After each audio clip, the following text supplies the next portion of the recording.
Okay, welcome to this lecture on semiconductor optical amplifier. So, today in this class we will see yet another device which is the semiconductor optical amplifier.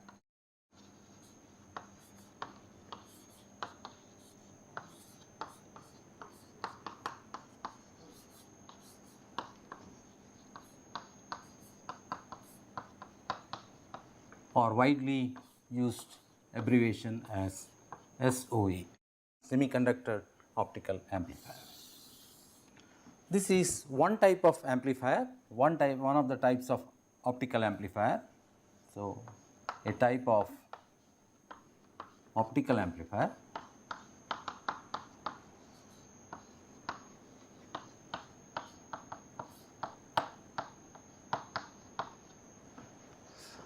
Other commonly employed optical amplifiers include doped fiber amplifiers.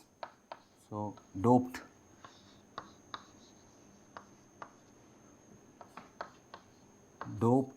fiber amplifiers and Raman fiber amplifiers.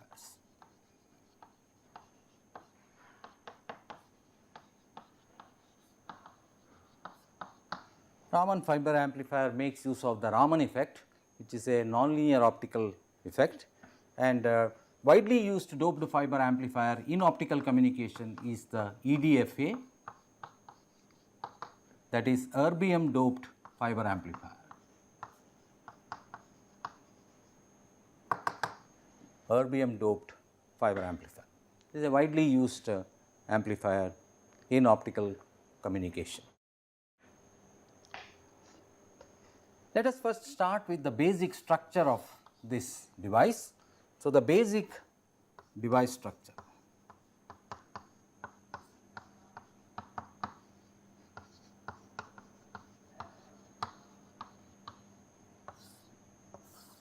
The basic device structure of this amplifier is almost similar to the last device that we have discussed, that is the waveguide configuration of electro-absorption modulator.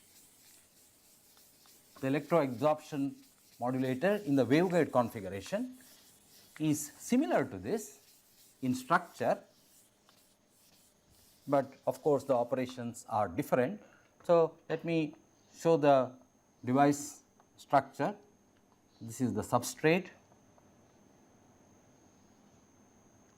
the active layer,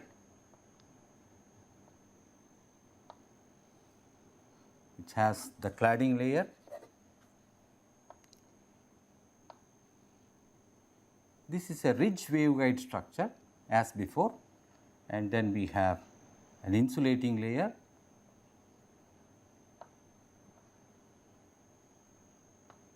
and then the metal for contact. So, this region is the metal for contact, and this is the active region, and this is the substrate indium phosphide, widely used material in optical communication window is the indium 1 minus X, gallium X, the quaternary compound, arsenide phosphide P 1 minus Y. So, this is because depending on the composition of X and Y, one can cover the entire range approximately from 1.1 to 1.7 micrometer for amplification as well as for laser action. So, this is the quaternary compound which is lattice matched to indium phosphide. So, this is lattice matched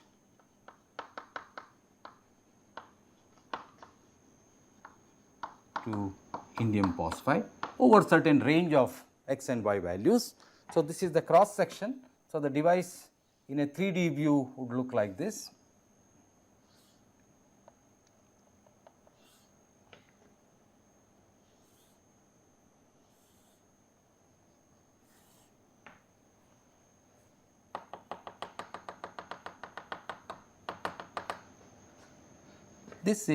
This layer is also indium phosphide. So, indium phosphide, metal for contact on top, this is the metal contact, and this is a layer of dielectric insulating layer, capping layer. So, usually this insulating layer is SiO2 or sometimes silicon nitride,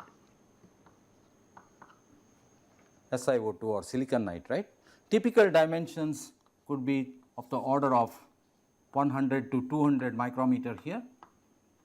Length is again maybe several hundred micrometer,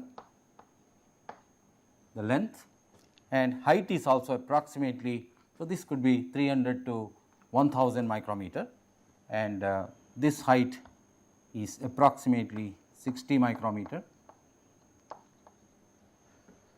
and this thickness here of the active layer, the thickness of the active layer here, this thickness D is of the order of 0.1 micrometer.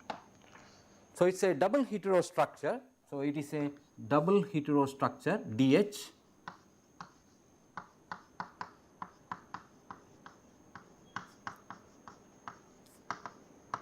double heterostructure ridge waveguide.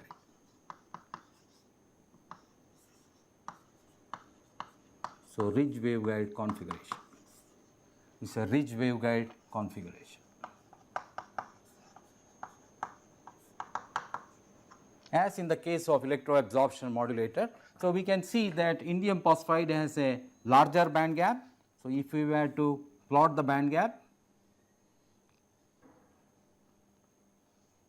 of the heterostructure, so this is indium phosphide on both the sides, indium phosphide, and this intermediate layer is the active region, which is indium gallium arsenide phosphide,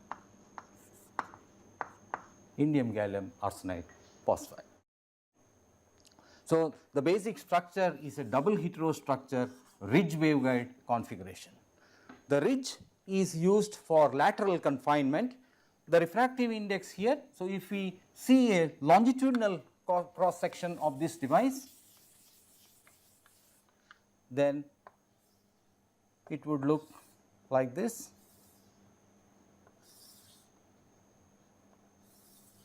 So, if we see the longitudinal cross section, then this is the metal contact, this is the active layer, and of course, this is the substrate. And the optical mode travels here, because refractive index of this region, which has a lower band gap, is higher compared to the refractive index of indium phosphide, and therefore, this acts like an optical waveguide. But if we did not have the ridge, there would have been no confinement, no transverse confinement, and light would have been confined, of course, in the vertical direction to this plane, but there was no confinement in the transverse direction, and therefore, we use this ridge which confines the optical field to this region. So, the optical field, so what I have schematically illustrated is the optical mode. So, the optical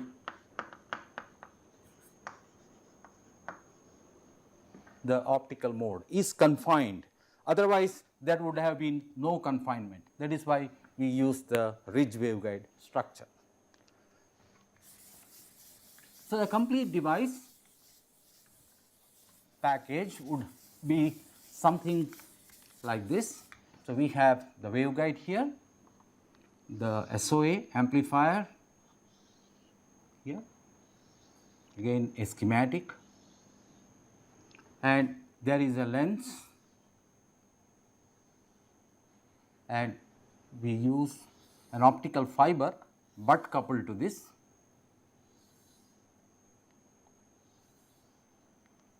an optical fiber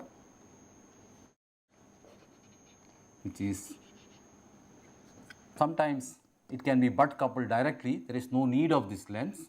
So, the optical fiber pigtailing and pigtailed optical fiber which focuses the light beam into the active region, and a packaged device would look like this.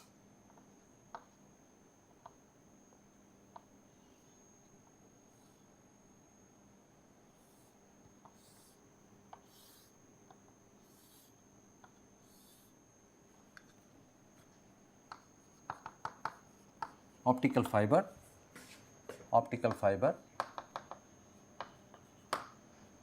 and this whole device. So, let me erase this structure here, the basic structure.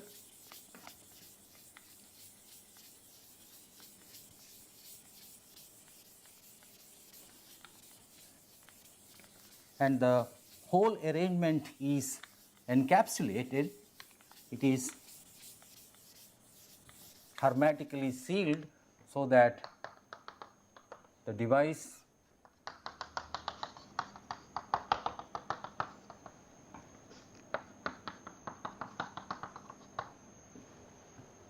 so this is the packaged SOA.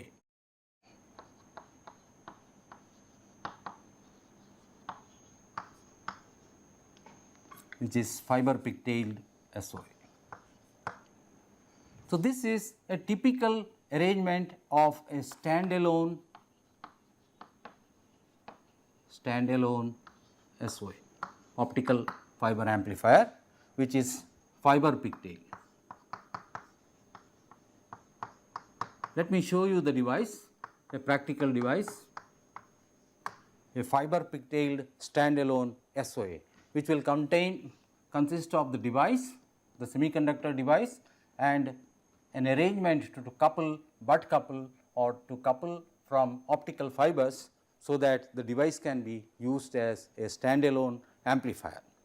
So, let me show you the device.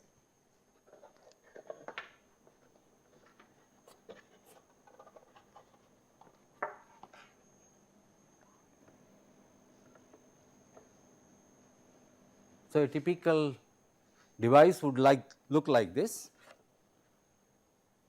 So, here is the chip, the SOA chip with fiber pigtailing on both the sides, because the amplifier that we need, the amplifier is a device which has an input and an output. So, here is a block diagram of an amplifier.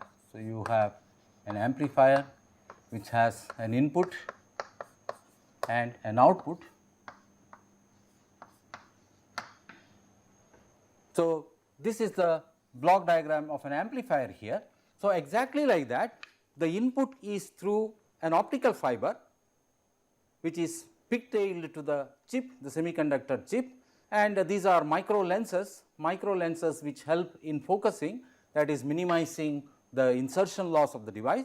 So, there are two fibers at the other end, and the entire thing is packaged in this. So, it would, a typical amplifier would look like this. So, here is the chip and this is fiber pigtailing. The whole thing is mounted on a driver here. There is the device is a 14-pin butterfly device. So, as we can see, it is a 14-pin butterfly device, which means we have, so this dotted line is this block here, and it is a 14-pin butterfly device. So, we have 3, 4, 5, 6 and 7, 8,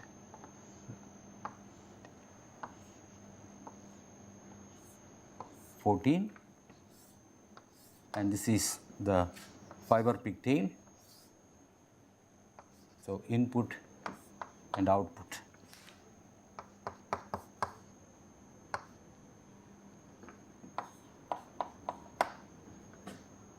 So, this is the SOA chip.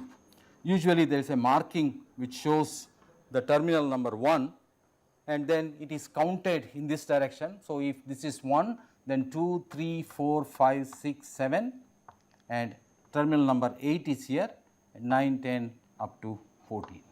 So, this is the pin configuration. It is a 14-pin device, as you can clearly see. Not all the pins are useful. usually many of the several pins are not connected.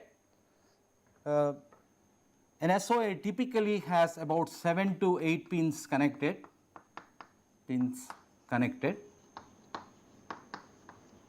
and the rest of the pins are not connected, NC, the typical abbreviation used, NC, not connected.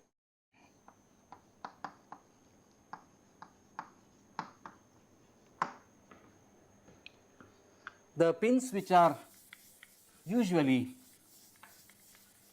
connected, or the connections that are required, are for the anode and cathode,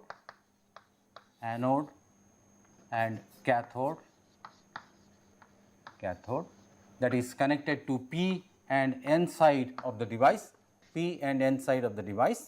So, 2 terminals for this, 2 terminals would be there for the thermistor, because the device is, the semiconductor chip is temperature sensitive. So, one has to maintain temperature. So, the temperature change is sensed using thermistor, and 2 terminals are used for the TEC cooler, that is thermoelectric cooler. So, 2 terminals, and 1 terminal is generally used for case ground. Most of the terminals are, rest of the terminals are usually not connected. So, this is a device, as you can see clearly, the fiber, the input, the fiber is ended with a connector. This is a typical FCPC connector here, and there are 2 connectors at the 2 ends. Either this could be input or that could be input. The SOA is an amplifier. As you can see, we could input the weak signal from here and get an amplified signal from here, or we could also input from this side. It is possible, it is an amplifier, that you could also use this as the input and this side as the output. So, the amplifier is a device where you can put input and output, and this is a typical amplifier device.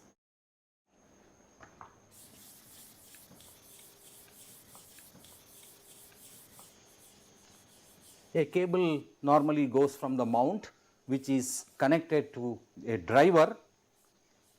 A separate driver unit is normally provided, where you can set the temperatures, the current limits, and so on.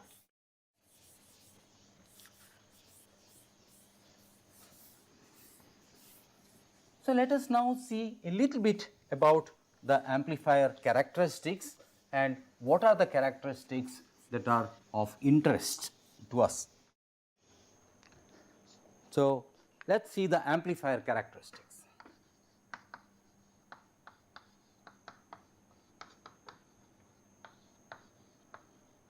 Amplifier characteristics.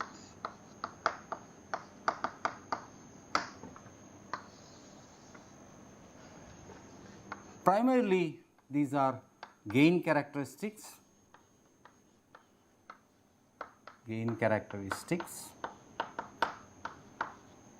and noise.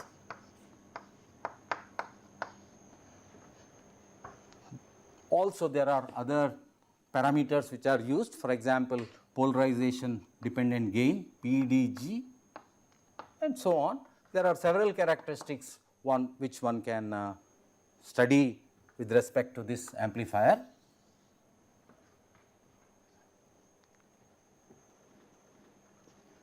We are primarily focusing on the gain characteristics. Noise and PDG are more important for system engineers or a design engineer, but let us first look at the gain characteristics, and this will be discussed at another course, the noise and PDG characteristics, and therefore, our focus will be primarily on gain characteristics.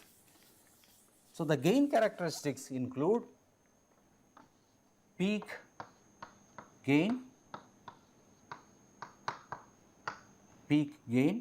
gain spectrum, that is the range of wavelengths or frequencies over which gain is present, the bandwidth, gain bandwidth,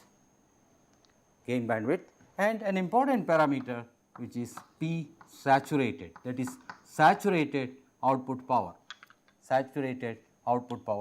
optical power output. So, let us see one by one these characteristics.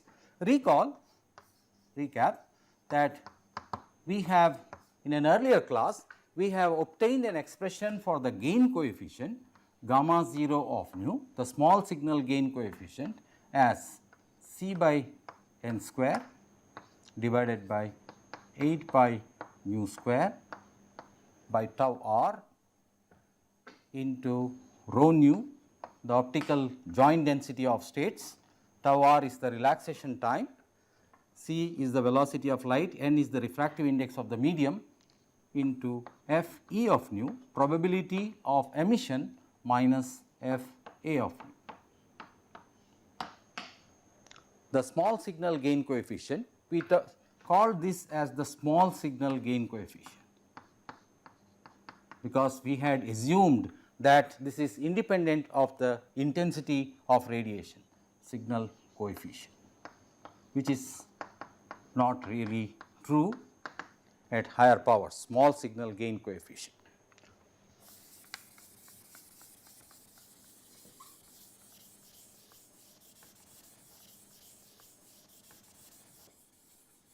All the parameters in this are positive, all are positive, only this is the parameter which can be negative or positive depending on whether the probability of emission is greater than probability of absorption or not. So, to have Fe of nu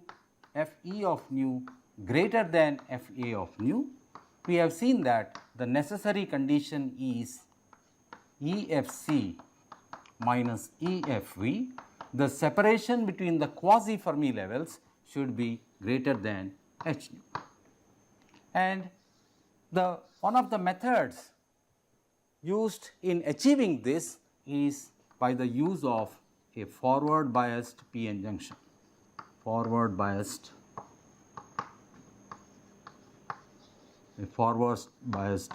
p-n heterojunction. We have discussed this already, forward biased p-n heterojunction. And the separation between them is a function of the forward bias current, because the current, the forward bias induces a delta n, which excess carrier concentration,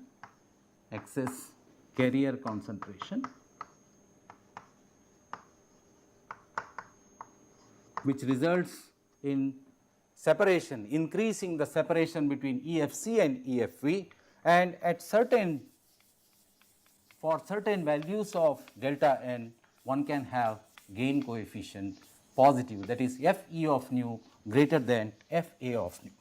So, if we plot these gain characteristics which we have seen, so h nu here for a certain value of delta n, then so this is, let us say, some value of delta n1 which is greater than the transparency carrier concentration.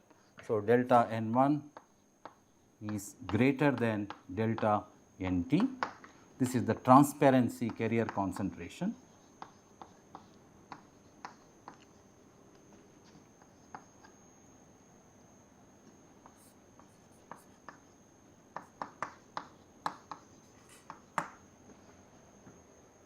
Then we have gain.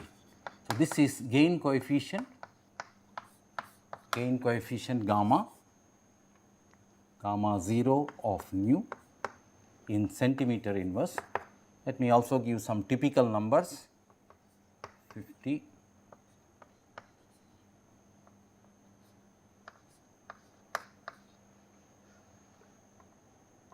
so this point is Eg, because this is energy axis h nu, and this point is EFC minus EFV.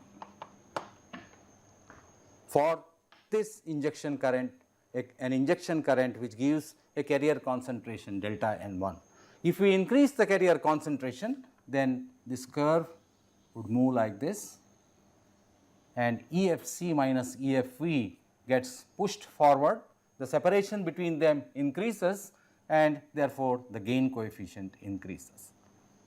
At even a larger value, so this is for delta N2 which is greater than delta N1, and this is delta N3 which is greater than delta N2.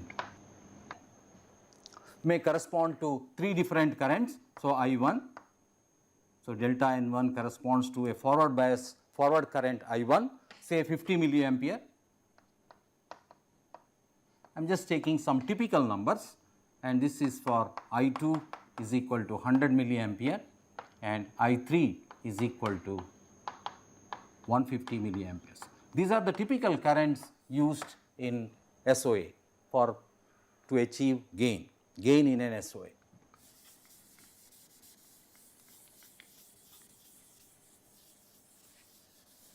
So, the point here is, what we can see is, as you increase the forward current through the SOA, please recall that it is a device which is a PN device, it is a PN junction device. As you increase the gain coefficient, as you increase the current through the device, the gain coefficient moves up, and EFC, separation between EFC and EFV moves forward, which means the bandwidth, the frequency range over which amplification can take place increases. So, this is what we see, that the frequency range increases and the peak gain also increases. The frequency range increases because the separation between EFC minus EFV increases, and the peak gain increases primarily because tau r, which is in the denominator of that expression, decreases as delta n increases. The excess carrier recombination time decreases as delta n increases, and therefore, the gain coefficient increases. The peak gain coefficient refers to the peak value. So, this is the peak gain coefficient here. So, this is gamma p 1, gamma p 2, gamma p 2 and gamma p 3. So, this is the peak gain coefficient. So, now we know what we refer to as peak gain coefficient. Please recall that the gain for a given device, gain is e to the power gamma into L, and the peak gain corresponds to e to the power of gamma p into L. So, this is gain, and gamma is the gain coefficient. So, this is gain. So, both the gain and the bandwidth increases with increasing forward current.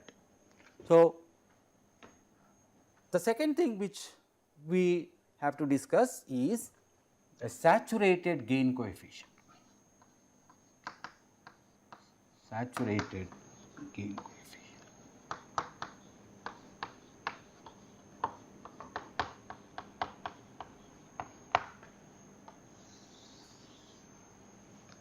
The gain coefficient obtained in the earlier expression, as the earlier expression, was independent of the intensity of light inside the laser cavity, that is inside the active region.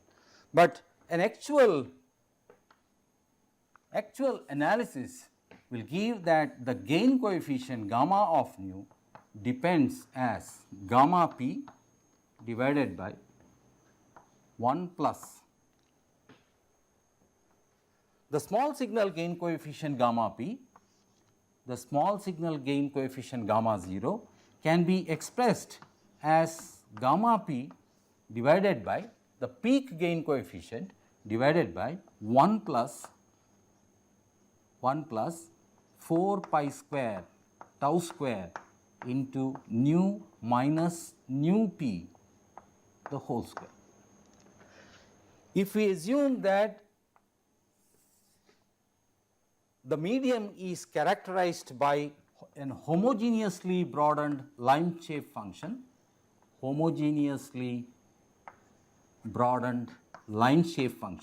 we will not be going into the details of this, because this is a part of a laser course, homogeneously broadened line shape function,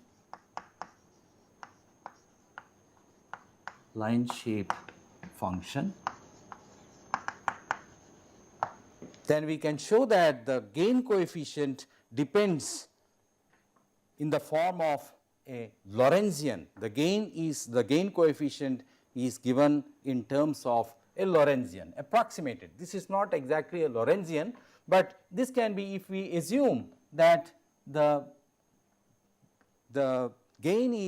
medium is characterized by a homogeneously broadened line shape function, then one can represent the gain coefficient as gamma 0 equal to gamma p divided by 1 plus 4 pi square tau square into nu minus nu p, where nu p is the frequency corresponding to the peak gain coefficient, tau is the relaxation time or carrier recombination time, and gamma p is the peak gain coefficient. However, as the intensity of or the power inside the semiconductor increases, then the expression changes to the form 1 plus 4 pi square tau square into nu minus nu p the whole square plus p at nu divided by Ps, where Ps is called a saturation power or saturated power, saturation. Ps is the saturation power. So, this is the expression if we consider that the gain coefficient also depends on the intensity of radiation. Let me just discuss this a little bit more. Why this saturation comes into effect? We will not be able to go into the derivation in this course, but conceptually we can see why this saturation occurs. If we recall the EK diagram, if we have a pumping mechanism through which we pump large number of electrons to the conduction band, so here is the equivalent conduction band. So, this is the CD conduction band and this is the valence band. This is the EK diagram picture, okay. And we have large number of holes here. This represents the active region where you have simultaneously large number of electrons and large number of holes, and the Fermi levels. So, this is EFC and EFV, the quasi Fermi levels EFV. This is EG.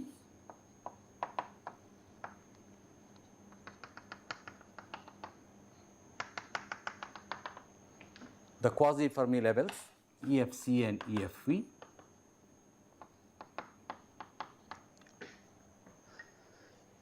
A radiation which is passing through the medium will induce stimulated emission, and the stimulated emission will dominate when EFC minus EFV is greater than h nu, and you get amplified radiation coming out. As the density of radiation, as the input here, the density of the input radiation increases, it will bring down more and more electrons downwards in the process of amplification, and therefore, the carrier concentration in these bands drop down. As the intensity here or the input power increases, as the input power to the device, so this is the amplifier and here is the input and output. As the input power, so this is P nu which is input Pi of nu and P out Po of nu.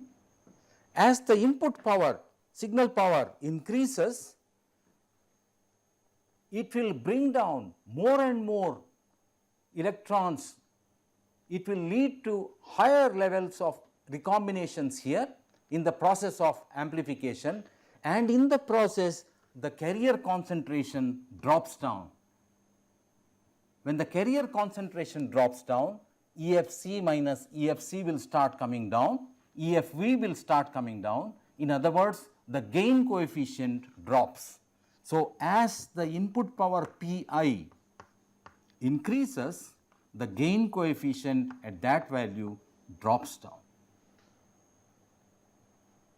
And this effect is called saturation effect. So, saturation effect. For low power signals, this is not an issue, because when if the pumping is strong enough, then for low powers the amount of carriers which are recombining will always be immediately made up by the pumping. However, when the input power increases, then the carrier concentration in the bands decrease, leading to a lowering of EFC and EFV here, resulting in a smaller separation and hence a smaller value of gamma. This is expressed in this expression here, saturated gain coefficient.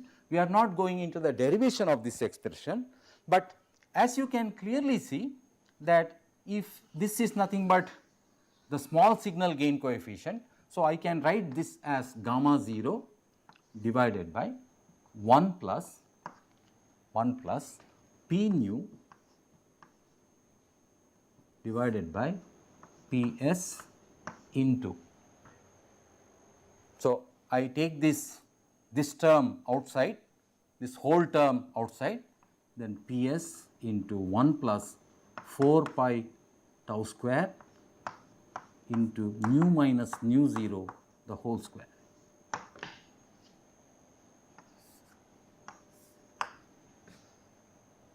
The quantity Ps into this, if I call this as Ps dash, then I can write the saturated gain coefficient.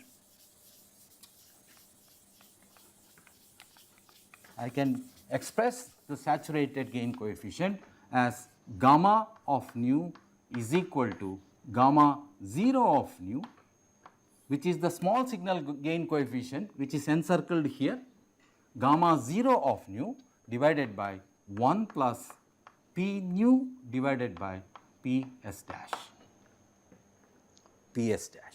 So, we can represent, so this is the same expression, I am representing it in this form. So, what it indicates is for small values of P nu, that is for P nu much less than Ps dash, gamma of nu is equal to gamma 0, which is independent, this is independent of the input signal power, independent of input signal power Ps. For P nu much less than, independent of the signal power, input power P nu, and this is the small signal gain coefficient. However, when P nu is sufficiently large or when it is comparable, then this term cannot be neglected, and as you can see that when P nu is equal to Ps dash, the gain gamma 0 will drop down to half of its value. At P nu is equal to Ps dash, this is 1, so 1 plus 1 2, therefore, the gain coefficient drops down to half of its value. This means that if I plot a curve, if I plot variation of P input as a function of gamma here, this is gamma of nu, then it will, for small values of P nu, this is P input at a frequency nu, at a particular frequency nu. For small powers P nu, when P nu is much less than Ps dash, the gain coefficient, when P nu is much less than Ps dash, the gain coefficient gamma of nu is constant, is equal to gamma 0 of nu. We can see here that this part does not depend on the signal power. only this is the signal power. P nu is the input signal power. Input signal power at the frequency nu, input signal power. So, for small power input signal powers, the gain remains constant. So, the gain coefficient here remains constant, but as the signal increases, this will start dropping down. So, this, if I can show that this will drop as 1 by x, so it will drop this way.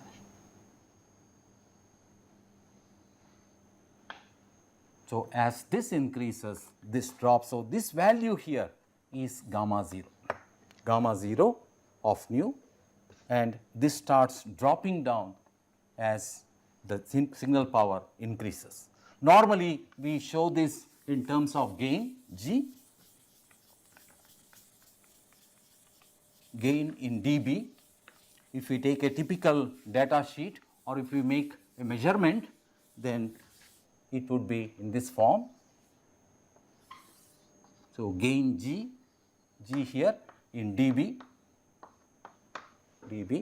that is 10 log G, and G is simply e to the power of gamma into L, e to the power of gamma into L. So, this is in dB, and typical numbers could be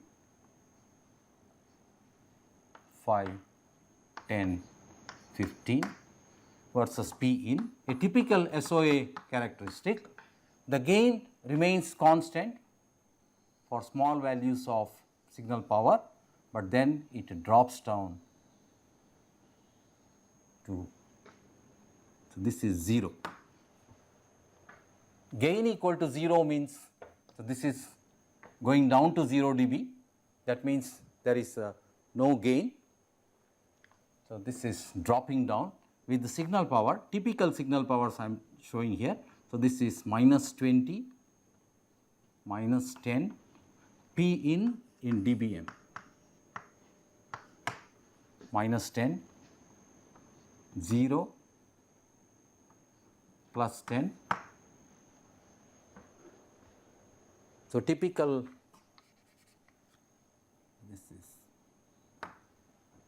this is the gain curve G.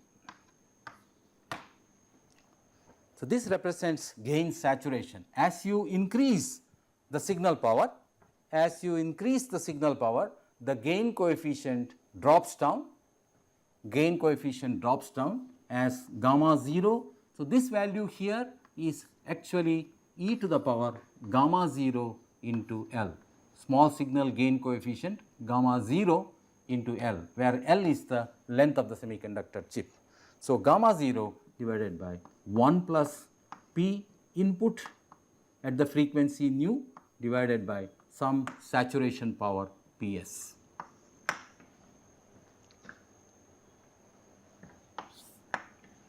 So, this is a gain characteristic, but usually one tends to plot gain coefficient versus the output power, because it gives an indication of what is the maximum output power that is possible. Now, to understand this, we can plot input versus output. How would input versus output look like? So, this is P input. Let me put the same numbers, minus 20, minus 10 dBm and 0 dBm. Minus 20, minus 10 input power to the amplifier. So, we are looking at the amplifier here. So, amplifier, and this is the P in and P out. So, P out. Initially, the gain is constant, as we can see here, that the gain is constant, which means the input versus output will be a linear straight line here. So, as the signal power increases, the output power increases. However, when the signal power increases, saturation takes place, that is, the gain coefficient starts dropping down. As the input power increases, the gain coefficient gamma drops down, and therefore, e to the power gamma L drops down. So, the output power which starts here, the output starts saturating, because as this comes down to 0, 0 means the ratio is 1, P out to P in is 1, that means it will finally lead to saturation here. So, this is the saturated output power. So, whichever be the frequency you take, so this is for a particular frequency, the gain is a function of frequency. If you recall here in the box, so nu versus gain, h nu or nu versus gain, then we know that gain is a function of frequency. Corresponding to this frequency here nu p, we have maximum gain. At another frequency which is on the side, we may have a different gain coefficient, which means in this graph, if I were to show that it could, this is another frequency, if I call this as nu 1, at another frequency this may be nu 2, and for gamma p, of course, the slope will be maximum. So, this is gamma p, that is the center, corresponding to the center, but all of these lead to a saturated output power. So, it is customary to plot the gain characteristics, saturation characteristics, as this P out in dBm, P out in dBm here versus gain. So, you will have the same characteristic as with Pn, but all of them saturating to the, so any frequency you may take, you may have this gain, but all of them will saturate to the same value. So, this is for some frequency nu. So, what I have plotted is gain in dBm in dB versus output power. So, this power where all of them is called the P saturated. So, typical numbers could be again, so minus 20 or so minus 20, minus 10, 0. This is a little smaller value, but generally the saturated power could be about 10 to 15 dBm, 10 to 15 dBm. So, this is at nu p corresponding to the peak. This is another frequency, some nu 1 within the gain bandwidth, of course, nu 2 and so on. So, this is called the saturation characteristics, saturation characteristic of an amplifier, saturation characteristic of an SOA. So, we have discussed about the gain spectrum, the bandwidth and gain saturation, the saturation characteristic of an amplifier.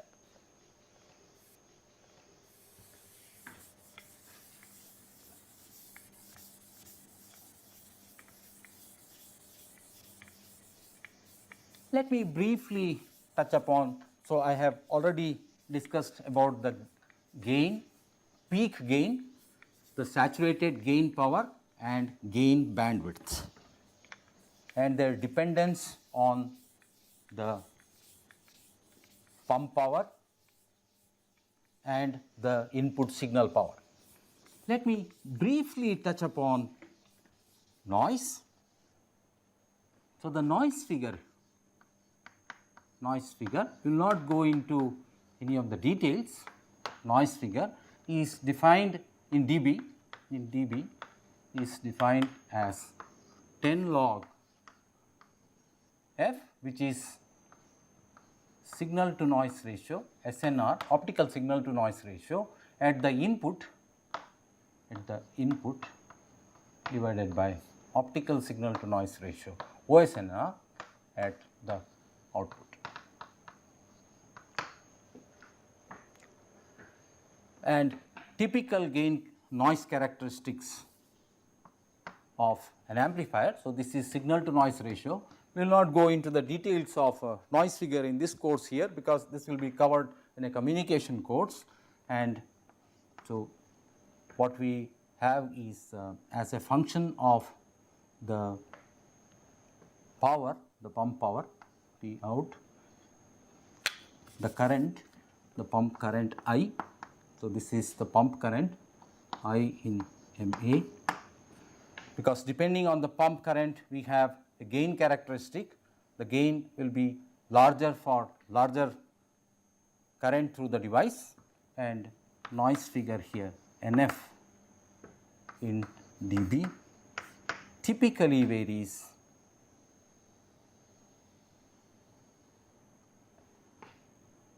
so typical numbers for an SOA 50 mA, 100 milliampere, 150 milliampere, maybe 200 milliamperes, and the typical numbers here are so 2, 4, 6, 8, 10 noise figure in dB.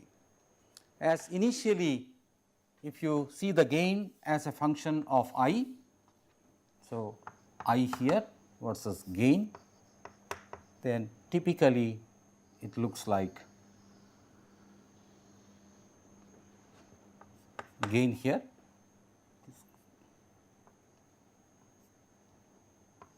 five, gain dB 10, 15 for current. I am using the same consistency 50, 100, 150 milliampere.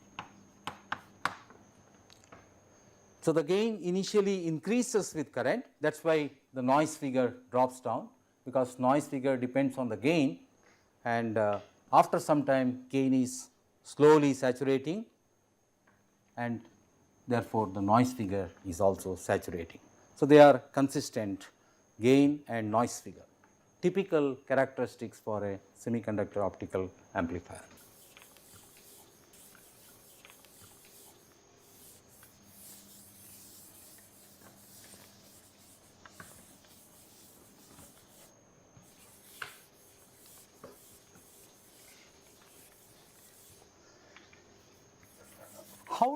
How does the performance of SOA compare with a fiber amplifier? So, let me, if I give you typical characteristics, I have shown the characteristics, typical curves, but typical numbers, typical characteristics, all are there in the graphs that I have shown. So, gain generally about 20 dB or maybe maximum 20 to 30 dB maximum gain. Bandwidth typically 50 to 100 nanometer gain bandwidth. P saturated, the saturated power typically 10 dBm, of the order of 10 dBm, approximately of the order of 10 dBm, and noise figure.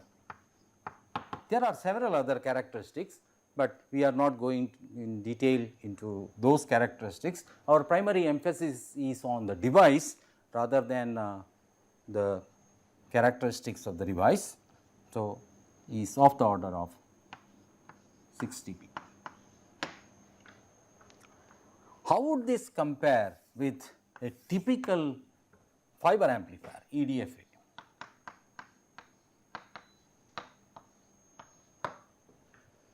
EDFA one can have gain anywhere from 30 to 50 dB,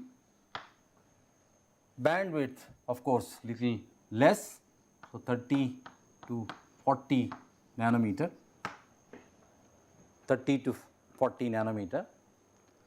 Saturation power is greater than, easily one can get greater than 20 dBm, and the noise figure noise figure almost 3 dB, almost to the limit. You can get noise figures almost greater than or equal to, almost at that level, 3 to 4 dB. Okay, let me write 3 to 3.5, 3 to 4. So, what we see with these characteristics is that EDFA scores, except for bandwidth, the EDFA scores in every way over an SOA. However, therefore, the application of SOA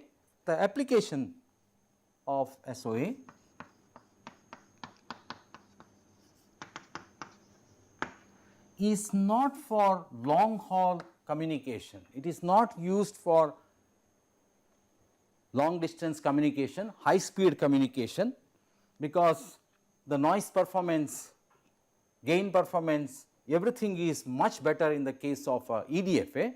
However, the domain of application of EDFA has to do with all optical signal processing, all optical switching, for example, switching, all optical logic gates,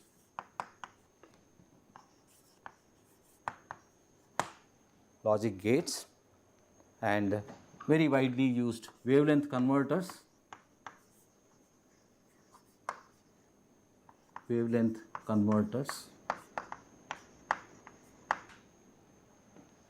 and so on. So, the range of applications of SOA is usually different from those of optical amplification for communication.